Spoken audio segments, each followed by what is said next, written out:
नमस्कार दोस्तों। UGC net exam योग विषय के संदर्भ में जो आपकी 5वीं यूनिट है, 5वीं यूनिट में जो उसका 5वीं यूनिट का जो प्रथम टॉपिक है उसका नाम है हठ योग और हठ योगी ग्रंथों का परिचय, जिसमें सबसे पहले आज हम लोग जानेंगे शिव संहिता के बारे में। आइए जानते हैं शिव संहिता के महत्वपूर्ण बिंदु। इस ग्रंथ में भगवान शिव जी माता पार्वती जी को संबोधित करते हुए योग की व्याख्या की है, अर्थात इसमें भगवान शिव ने माता पार्वती को योग का ज्ञान देते हुए योग की व्याख्या की है। शिव संहिता में 5 पटल हैं, अर्थात इसमें अध्याय से लिया गया है। जैसे सभी में किसी में आपने उपनिषद पढ़े होंगे तो उसमें किसी चैप्टर को वल्ली कहा गया है, या इस तरह से इसमें जो अध्याय को पटल कहा गया है। प्रथम पटल, द्वितीय पटल, तृतीय पटल, इस तरह से इसमें व्याख्या की गई है। अब जानते हैं कि प्रथम अध्याय अर्थात प्रथम पटल में किस प्रकार की व्याख्या मिलती है। तो प्रथम पटल में अद्वैत वेदांत को सार रूप में प्रस्तुत करते हैं। फिर दूसरे पटल में अर्थात दूसरे अध्याय में इसमें नाड़ी जाल का वर्णन है। इसमें अन्य ग्रंथों से अलग 3.5 लाख नाड़ियों का वर्णन है व 14 अन्य प्रमुख नाड़ियां बताई गई हैं। अर्थात जैसा कि बहुत सारे हठ योग के ग्रंथों में नाड़ियों का वर्णन है, अलग अलग संख्या में उनका वर्णन मिलता है, लेकिन इस ग्रंथ में इस हठ योगी ग्रंथ में 3.5 लाख नाड़ियों का वर्णन मिलता है। यूजीसी नेट एग्जाम में यह भी प्रश्न कई बार आया है कि 3.5 लाख नाड़ियां किस हठ योगी ग्रंथ से लिया गया है, तो यह वर्णित है, तो वो आपका शिव संहिता होगा। और उसमें जो प्रमुख नाड़ियां 14 बताई गई हैं। तीसरे पटल में इसमें 5 प्राण, 5 उप प्राण तथा कुंभक सहित अनुलोम विलोम 4 प्रहर के अभ्यास के लिए कहा गया है। साथ ही 4 आसन का वर्णन किया गया है। अर्थात इसमें यह भी पूछ सकता है कि शिव संहिता में किस प्राणायाम का विधित वर्णन किया गया है, तो वो कौन सा होगा? अनुलोम विलोम प्राणायाम। इस तरह से आपको इतना विशेष रूप से जो प्रमुख बिंदु हैं उन पे आपको विशेष ध्यान रखना है। जब भी आप वीडियो देख रहे हैं तो उसको नोट डाउन भी करते जाइए, ताकि वो आपके स्मृति पर बहुत ही आसानी से पड़ जाए और वो आप प्रश्न जो है आसानी से हल कर सकें। अब आते हैं चौथे पटल में। चौथे पटल में 10 मुद्राओं का विस्तार से वर्णन किया गया है इस चौथे पटल में। फिर जो लास्ट का अध्याय है 5वां पटल, 5वें पटल में योग साधक के प्रकार और योग के प्रकार, सप्त चक्रों का वर्णन है। अर्थात योग साधक के प्रकार, टाइप्स ऑफ योग साधक के प्रकार बताए गए हैं, योग के 4 प्रकार बताए गए हैं और सप्त चक्रों का इसमें वर्णन मिलता है 5वें पटल में। तो इस तरह से 5 पटलों का सारगर्भित इसमें वर्णन किया गया। अब आइए जानते हैं प्रथम पटल में जो अद्वैत वेदांत को सार रूप में प्रस्तुत किया है, भगवान शिव ने माता पार्वती को बताया है, तो आइए जानते हैं उसका विस्तार वर्णन। शिव संहिता के प्रथम पटल में कर्म के 2 प्रकार बताए गए हैं। पहला है स्वर्ग रूप, दूसरा है नरक रूप। स्वर्ग रूप अर्थात पुण्य कर्म, नरक रूप अर्थात पाप कर्म। इसमें वेद के 2 भाग बताए गए हैं, क्रमकांड और ज्ञान कांड। क्रमकांड के 2 भाग बताए गए हैं, विधित कर्म और निषिद्ध कर्म। अब यहाँ पे विधित कर्मों के 3 प्रकार बताए गए हैं, नित्य कर्म, नैमित्तिक कर्म और काम्य कर्म। यूजीसी नेट के एग्जाम में पहले इसमें से संबंधित कई बार प्रश्न आए हैं। इसमें ऐसा पूछता है कि क्रमकांड के अंतर्गत किन 3 कर्मों का या विधित कर्म के अंतर्गत किन 3 कर्मों का वर्णन मिलता है। कई बार इससे भी प्रश्न आया है कि विधि कर्म से आप क्या समझते हैं, तो उसमें आपको पुण्य कर्म है या पाप कर्म है। निषेध कर्म से आप क्या समझते हैं शिव संहिता के अनुसार। विधि कर्म से आप क्या समझते हैं शिव संहिता के अनुसार। तो आपको इन बारीकियों को, इन गहराइयों को समझना होगा कि प्रश्न आपका किस प्रकार से बनेगा। आगे देखते हैं। इसमें कहा गया है कि सुविचारशील योगी को क्रमकांड के महात्म को जानकर उसे त्याग कर देना चाहिए।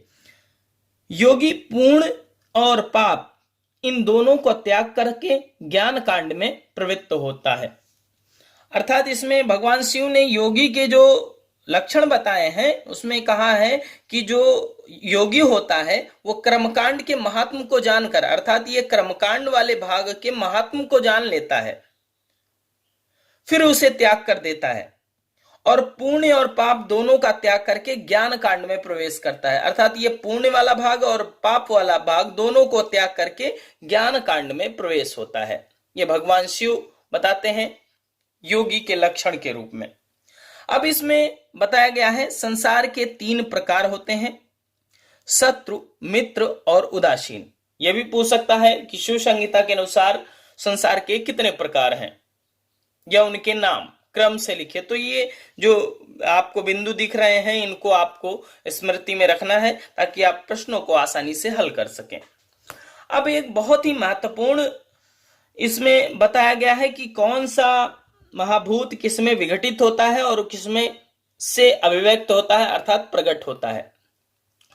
तो इसमें बताया गया है कि आकाश से वायु अभिव्यक्त होता है अर्थात प्रकट होता है, वायु से अग्नि अभिव्यक्त होता है अर्थात अग्नि प्रकट होता है, अग्नि से जल तत्व अभिव्यक्त होता है अर्थात अग्नि से जल तत्व प्रकट होता है, जल से पृथ्वी तत्व अभिव्यक्त होता है।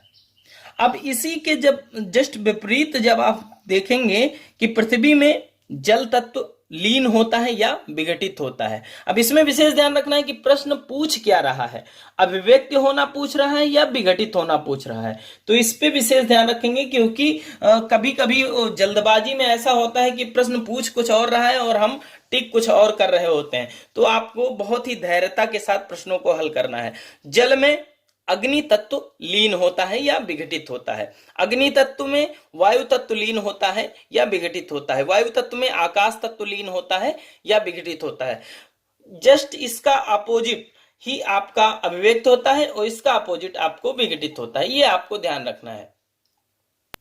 पहले अध्याय में भी पंच तत्व और इनके गुण की व्याख्या की गई है, अर्थात आकाश तत्व का गुण शब्द है, वायु तत्व का गुण, वायु तत्व के 2 गुण बताए गए हैं स्पर्श और शब्द, अग्नि तत्व के शब्द स्पर्श और रूप, जल तत्व का शब्द स्पर्श रूप और रस, पृथ्वी तत्व के शब्द स्पर्श रूप रस और गंध। इस तरह से पंच तत्वों के गुणों को इसमें व्याख्यात किया गया है प्रथम पटल में ही। फिर प्रथम पटल में ही माया के 3 रूप बताए गए हैं।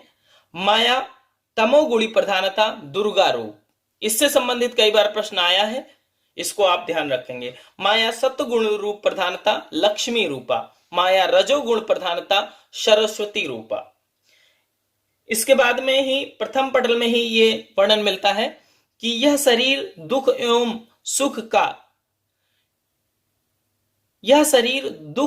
सुख के भोगार्थ ही माना गया है। पिता के अन्नमय कोष से जीव पूर्ण कर्म के अनुसार शरीर को धारण करता है। शिव वीर माना गया है और रज शक्ति रूप माना गया है इस प्रथम पटल में। जो शिव संहिता का द्वितीय पटल है उसमें वर्णन किया गया है कि जो ब्रह्मांड में है वो सब पिंड में है, पर्वत, नदियां, समुद्र, पंच महाभूत, तीर्थ, ग्रह, नक्षत्र इत्यादि, अर्थात यत पिंडे तत् ब्रह्मांड, अर्थात यत पिंडे तत् ब्रह्मांडे का भाव और इसका वर्णन इसमें विधित वर्णन मिलता है। अमृत के 2 मार्ग बताए गए हैं, ईड़ा और सुषुम्ना। ईड़ा अर्थात शरीर का पोषण करने वाली और सुषुम्ना अर्थात शरीर का सृजन करने वाली। ईड़ा को गंगा स्वरूप भी बताया गया है। मेरुदंड के मूल में 12 कलाओं वाला सूर्य है। सूर्य अपनी किरणों द्वारा दक्षिण मार्ग में ऊपर की ओर बहता है। इसमें 14 नाड़ियों का वर्णन है द्वितीय पटल में ही। पहली है सुषुम्ना, ईड़ा, पिंगला, गांधारी, हस्तजीविका, कुहू, सरस्वती। 8वीं है पूषा, शंखनी, पाशिनी, वारुणी, अलंबुषा, विशोधरी, यशाविनी। इस तरह से जो मानव शरीर में, जैसा कि हमने पहले ही बताया है आपको, शिव संहिता में जब 3.5 लाख नाड़ियां बताई गई हैं, जिनमें 14 प्रमुख नाड़ियों का वर्णन मिला है, जिसमें 14 प्रमुख नाड़ियों का वर्णन मिलता है। पहला सुषुम्ना, ईड़ा, पिंगला, गांधारी, हस्तजीविका, कुहो और सरस्वती। फिर है पूषा, शंखनी, पाशनी, वारुणी, अलम्बुषा, विशोधरी, यश्विनी। तो इस तरह से इन 14 नाड़ियों के नाम आपको स्मृति में होना चाहिए, क्योंकि कभी कभी सीक्वेंस में पूछ लेता है, कभी कभी आपको ऐसा पूछ लेता है कि इन जो आपकी नाड़ियां बताई गई हैं, इनमें कौन सी शिव संहिता से ली गई है। तो आपको जब 14 नाम याद होंगे तभी आप विकल्प को सही चयन कर पाएंगे। तो आपको इन 14 नाड़ियों का, जैसे 7 का अलग ग्रुप बना लीजिए या 7 का अलग ग्रुप बना लीजिए, 7-7 करके अगर जब याद करेंगे आप, तो आपको आसानी से याद होगा। और लिख करके, हमारा कहना पुनः है कि आप लिख करके याद करें तो आप सहजता से याद करेंगे। आगे देखते हैं, इसमें 3 प्रमुख नाड़ियां बताई गई हैं, ईड़ा, पिंगला और सुषुम्ना। इन 14 नाड़ियों में भी प्रमुख नाड़ियां बताई गई हैं, ईड़ा, पिंगला और सुषुम्ना। तीनों के बीच में चित्रा नाड़ी है, जो शिव जी को पसंद है। इसमें यह भी पूछा गया है कई बार प्रश्न कि शिव संहिता के अनुसार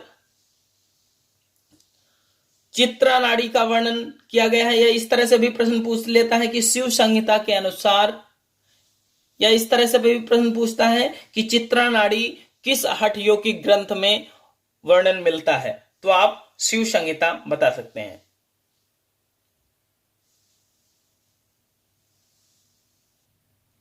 शिव संहिता का जो तृतीय पटल है, तृतीय पटल में पंच प्राण और पंच उपप्राण की व्याख्या की गई है। उसमें पंच प्राणों को, जैसा कि आपने अन्य ग्रंथों में भी जैसा पढ़ा है, पंच प्राण, प्राण, अपान, समान, उदान और व्यान।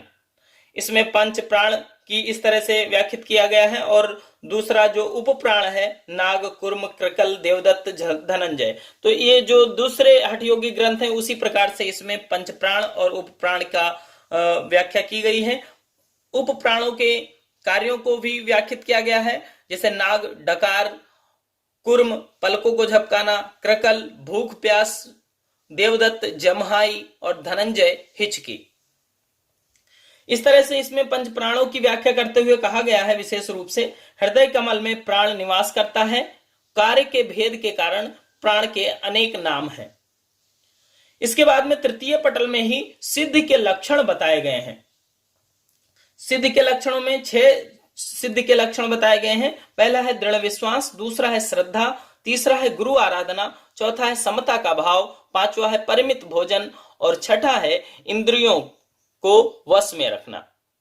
ये 6 सिद्धि के लक्षणों को व्याख्यात किया गया है तृतीय अध्याय में। इस तरह से भी प्रश्न पूछ लेता है कि शिव संहिता के किस पटल में या किस अध्याय में सिद्धि के लक्षणों का वर्णन किया गया है। तो आप बता सकते हैं तृतीय अध्याय में या तृतीय पटल में सिद्धि के 6 लक्षणों का वर्णन किया गया है, या फिर उसमें जो विकल्प होते हैं उनको सही चयन कर सकते हैं।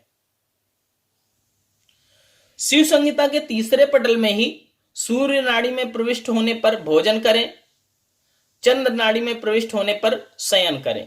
अर्थात शिव संहिता के तीसरे पटल में यह भी वर्णन किया गया है कि सूर्य नाड़ी में प्रविष्ट होने पर भोजन करें और चंद्र नाड़ी में प्रविष्ट होने पर शयन करें। तो ये जो बहुत महत्वपूर्ण है, इससे भी प्रश्न आए हैं कई बार, तो ये इसको भी आप ध्यान रखेंगे कि शिव संहिता के अनुसार किस नाड़ी में प्रवेश होने पर आप भोजन करने की बात कही गई है। तो इसमें आप चयन कर सकते हैं कि सूर्य नाड़ी और चंद्र नाड़ी। फिर इसमें तीसरे ही पटल में प्राणायाम के 8 सिद्धियां बताई गई हैं। जो प्राणायाम के द्वारा 8 सिद्धियां प्राप्त होती हैं उसको बताया गया है। जैसे कि इसको आपने पतंजलि योग सूत्र में भी पढ़ा होगा, जैसा कि उसमें 8 सिद्धियों का वर्णन है, इसी तरह इसमें भी 8 सिद्धियों का वर्णन है। जैसे अणिमा, महिमा, गरिमा, लघिमा, प्राप्ति, प्रकाम्य, ईशित्व, वशित्व। इसको भी आपको सीक्वेंस में याद होना चाहिए और ये 8 नामों को स्मृति में होना चाहिए, ताकि आप कभी कभी ऐसा पूछ लेता है प्रश्न कि इनमें कौन सी 8 सिद्धियां नहीं है। तो आपको जब 8 नाम याद होंगे तभी आप प्रश्नों को सहजता से हल कर पाएंगे। इसी तरह 3 घड़ी तक प्राणायाम सिद्ध हो जाता है, यह बताया गया है तृतीय ही पटल में। अब इससे इन बिंदु से भी एक प्रश्न बना है, तो इसको भी आप ध्यान रखेंगे कि 1 घड़ी बराबर 24 मिनट और 3 घड़ी बराबर 24 गुणे 3 अर्थात 72 मिनट। 1 प्रहर बराबर 1 याम होता है। 3 घंटे, 1 याम बराबर 3 घंटे होता है और 3 घंटे अर्थात मतलब 180 मिनट और 7.5 घड़ी। इस तरह से इसमें कभी कभी पूछ लेता है, पिछली बार ही पूछा है कि 1 घड़ी में कितना समय होता है या कितना टाइम होता है या कितने मिनट होता है, तो 24 मिनट। ठीक है, तो इस तरह से आप इसको हल करेंगे, क्योंकि ये शिव संहिता से लिया गया है, क्योंकि इससे प्रश्न पिछले बार ही आया है, तो आपको स्मरण रखने की जरूरत है। फिर सिद्धि के 3 चरण बताए गए हैं शिव संहिता में ही। सिद्धि के 3 चरणों में व्याख्यात किया गया है। पहला है घटावस्था, दूसरी है परिचयावस्था, तीसरी है निष्पत्ति अवस्था।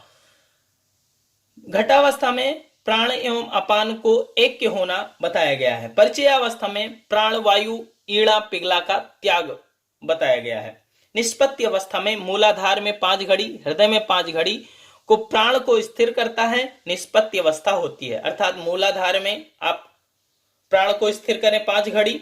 5 घड़ी का मतलब समझ रहे हैं कि 24 गुणे 5, तो उतनी देर आपको मूलाधार में प्राण को स्थिर रखना है। फिर हृदय में 5 घड़ी, तो वह निष्पत्ति अवस्था होती है। जैसा कि परिचयावस्था में प्राण वायु ईड़ा पिघला का त्याग हो जाता है, अर्थात श्वासों का क्रम बंद हो जाता है, वह परिचय अवस्था होती है। घटावस्था में जैसा कि बताया गया है प्राण और अपान ऐक्य हो जाता है, अर्थात सुषुम्ना का जागरण होता है। शिव संहिता के तीसरे पटल में ही 4 आसनों का वर्णन किया गया है। जैसा कि हमने पहले ही बताया था, शिव संहिता में 84 आसन बताए गए हैं भगवान शिव के द्वारा, जिसमें 4 प्रमुख आसनों की व्याख्या विस्तृत की गई है। पहला आसन है सिद्धासन, दूसरा है पद्मासन, तीसरा है पश्चिमोत्तानासन, चौथा है स्वस्तिकासन। यह भी एक प्रश्न बन जाता है कि शिव संहिता में कितने प्रकार के आसनों का वर्णन है, या फिर मिलान में आएगा कि शिव संहिता में कितने आसन है, हठ प्रदीका में कितने आसन है, घृण संहिता में कितने आसन है, सिद्ध सिद्धांत पद्धति में कितने आसन है। तो उसमें दूसरी साइड में आपको कॉलम बना होगा और उसमें आपको मिलान करना होगा। तो इस तरह से प्रश्नों को पूछ सकता है। एक प्रश्न पिछली बार भी आया है कि पश्चिमोत्तानासन का दूसरा नाम क्या है शिव संहिता के अनुसार, तो दूसरा नाम इसे उग्रासन कहा गया है। शिव संहिता में पश्चिमोत्तानासन को ही उग्रासन का रूप बताया गया है, उग्रासन के नाम से भी वर्णित किया गया है। अब इसके जो लाभ बताए गए हैं आसनों में, तो जैसे सिद्धासन को परम गति प्राप्त करना, क्योंकि ये ओरिजिनल हठ योगिक टेक्सों से रिलेटेड है, तो आप उन्हीं टेक्स्ट के अनुसार लाभ का वर्णन बताएंगे, तभी आपका प्रश्न सही होगा। जैसे सिद्धासन के लाभ बताया गया है, परम गति को प्राप्त करता है। पद्मासन के बारे में बताया गया है, परम दुर्लभ आसन है। पश्चिमोत्तानासन के बारे में बताया गया है कि जठराग्नि प्रदीप्त शरीर कष्ट का नाश करता है। स्वस्तिक आसन के बारे में बताया गया है, शरीर व्याधि मुक्त होता है। अब अगर स्वस्तिक आसन के बारे में ही अगर आपसे पूछ रहा है, तो आपको यही बताना है कि शरीर व्याधि मुक्त होता है, यही विकल्प का चयन करेंगे, तभी आपका प्रश्न सही होगा। शिव संहिता के चतुर्थ पटल में 10 मुद्राओं का वर्णन है, जैसा कि हमने पहले भी बताया था। तो 10 मुद्राओं में महामुद्रा, महाबंध, महाभेद, खेचरी, जालंधर, मूलबंध, विपरीत करणी, उड्डयन, वज्रोली, शक्ति चालिनी। अब इसमें आप जब देख रहे हैं तो कुछ बंधों को भी बताया गया है, लेकिन जब जैसे प्रश्न इस तरह से पूछ लेता है कि कुछ बंध दे दिया और कुछ मुद्राएं दे दी, तो उसमें पूछा कि कौन सी मुद्रा शिव संहिता से ली गई है, क्योंकि इसमें बंधों को भी मुद्रा के ही रूप में माना गया है, तो इसलिए आपको बंधों को भी विकल्प में चयन करना है। इसमें यह नहीं सोचना है कि आप इसमें तो बंध दिए हैं और मुद्रा पूछ रहा है तो मुद्रा को भी चयन करेंगे, तो आपको बंधों को ही मुद्रा के रूप में इसमें वर्णन है। तो इस तरह से आप मुद्राओं का वर्णन करते हैं। आगे महामुद्रा के रूप में जैसे कि इसका जो लाभ बताया गया है, समस्त नाड़ियों का संचालन और पाप नाश करता है। दूसरा महाबंध है, प्राण और अपान एक होता है। महाभेद है ब्रह्म ग्रंथि भेदन और जरा मृत्यु होती है। खेचरी भगवान शिव को प्रिय है। जालंधर अमृता की प्राप्ति। मूल बंध जरा मृत्यु। विपरीत करनी 3 घंटे मृत्यु विजय। उड्डयन बंध नाभि चक्र शुद्धि। वज्रोली आयु वृद्धि। शक्ति चालनी अष्ट सिद्धियां। इस तरह से इसमें प्रश्न आता है, क्योंकि ये सार गर्भित जो आपके लाभ बताए गए हैं इनको आप नोट डाउन कर लें, लिख करके अच्छे से स्मरण करें। क्योंकि जैसे आपको पूछ लिया कि विपरीत करनी मुद्रा का लाभ क्या बताया गया है शिव संहिता के अनुसार, तो शिव संहिता के अनुसार इसमें 3 घंटे मृत्यु विजय जब बताया गया है तो आपको इसी पे को ही बताना है, इसी पे ही, इसी विकल्प को ही चयन करना है, तभी आपका प्रश्न सही होगा। शिव संहिता का जो 5वां पटल है इसमें योग के 4 प्रकार बताए गए हैं। मंत्र योग, हठ योग, लय योग, राजयोग। कई बार प्रश्नों में इसका सीक्वेंस आया है और इस प्रकार का आया है कि शिव संहिता के अनुसार योग के 4 प्रकार बताइए, तो आप इसको स्मृति में रखेंगे, बहुत ही सहज है। फिर इसी 5वें पटल में ही योग साधक के 4 प्रकार बताए गए हैं। पहला है मृदु, मध्य, अधिमात्रक, अधिमात्रतम। तो मृदु को मंत्र योग, मध्य को लय योग, अधिमात्रतम को हठ योग, अधिमात्रतम को राजयोग। इस तरह से इसमें बताया गया है कि मृदु जो साधक होंगे मंत्र योग द्वारा आगे बढ़ेंगे और मध्य मार्ग जो होंगे साधक वो लय योग के माध्यम से आगे बढ़ेंगे। अधिमात्रक जो साधक होंगे वो हठ योग के माध्यम से आगे बढ़ेंगे और जो अधिमात्रतम होंगे वो राजयोग के माध्यम से आगे बढ़ेंगे। इस तरह से भी पूछता है कि अधिमात्रतम के लिए किस प्रकार के योग को बताया गया है शिव संहिता के अनुसार, तो वो राजमार्ग होगा। क्योंकि इस तरह से भी प्रश्न बनता है, क्योंकि प्रश्न इन्हीं टॉपिकों से ही बनना है, तो आप इनको लिख करके अच्छे से स्मृति में रखेंगे। आगे इसी में अन्न के 4 प्रकार बताए गए हैं, चव्य, पेय, लेह, चौस्प। इस तरह से मतलब प्रश्न ये भी बना है कि अन्न के 4 प्रकार किस हठ योगी ग्रंथ में वर्णन है, तो चव्य, पेय, लेह और चौस्य जो है वो शिव संहिता के अनुसार 4 प्रकार के अन्न के प्रकार बताए गए हैं। इसके बाद में इसमें बताया गया है कुंडलिनी। कुंडलिनी की इसमें परिभाषित किया गया है, इसके स्थान को बताते हुए इसमें वर्णन किया गया है। गुदा एवं जननेंद्रियों के बीच में पीछे की ओर मुख किए हुए उसी में स्थित है, अर्थात वह कुंडलिनी है। फिर इसमें त्रिपुर भैरवी बताया गया है। यह प्रश्न आया है एक बार कि त्रिपुर भैरवी किन किन से मिलकर बनी होती है, तो त्रिपुर भैरवी जो है कुंडलिनी, सुषुम्ना और काम बीज को मिलाकर त्रिपुर भैरवी बनती है। एक बार पुनः देखिए कि त्रिपुर भैरवी, इसको आपको स्मृति में रखना है, कुंडलिनी, सुषुम्ना, काम बीज को मिलाकर त्रिपुर भैरवी बनती है, इसका ध्यान रखेंगे। अंत में 5वें पटल में ही 7 चक्रों का वर्णन किया गया है। मूलाधार, स्वादिष्ठान, मणिपुर, अनाहत, विशुद्धि, आज्ञा और सहस्त्रार चक्र। और इनके दलों को बताया गया है, देवी को बताया गया है और इनके जागरण से होने वाले परिणामों को भी बताया गया है। जैसा कि मूलाधार 4 दल, डाकिनी देवी, शास्त्रों का ज्ञान होता है। स्वादिष्ठान चक्र 6 दल, राकिनी, स्त्रियां मोहित होती हैं। मणिपुर चक्र 10 दल, लाकिनी, चमत्कारी औषधियों का ज्ञान होता है। अनाहत 12, हाकिनी, ज्ञान प्रकाश होता है। विशुद्धि 16, साकिनी, पंडित योगीश्वर होता है। आज्ञा चक्र 2 दल, हाकिनी, शिव के समान होता है। इस तरह से 7 चक्रों का भी इसमें वर्णन है 5वें पटल में, अंतिम जो पटल है आपका। इसके बाद में इससे भी प्रश्न एक बार आया है कि वाराणसी, इसका संधि विच्छेद इसमें किया गया है। वर्णा धन असी, वर्णा को ईणा बताया गया है और असी को पिंगला बताया गया है। वर्णा अर्थात गंगा, असी मतलब यमुना। तो इसका भी ध्यान रखना है कि ईड़ा से कभी प्रश्न ये भी बना है कि ईड़ा से आप क्या समझते हैं। ईड़ा अर्थात गंगा शिव संहिता के अनुसार, पिंगला अर्थात यमुना शिव संहिता के अनुसार, या फिर वर्णा अर्थात क्या किस नाड़ी से संबंधित है और अशी किस नाड़ी से संबंधित है, इस तरह से प्रश्न बन सकता है, तो इसको आप स्मृति में रखेंगे। इस तरह से शिव संहिता यूजीसी नेट के अनुसार इसकी व्याख्या पूर्ण होती है। आपका बहुत बहुत धन्यवाद, आभार। हमारे YouTube चैनल योग जीवन को लाइक एंड सब्सक्राइब करें और साथ ही बेल आइकन को दबाएं ताकि आने वाली अगली वीडियो की जानकारी आपको मिलती रहे। धन्यवाद।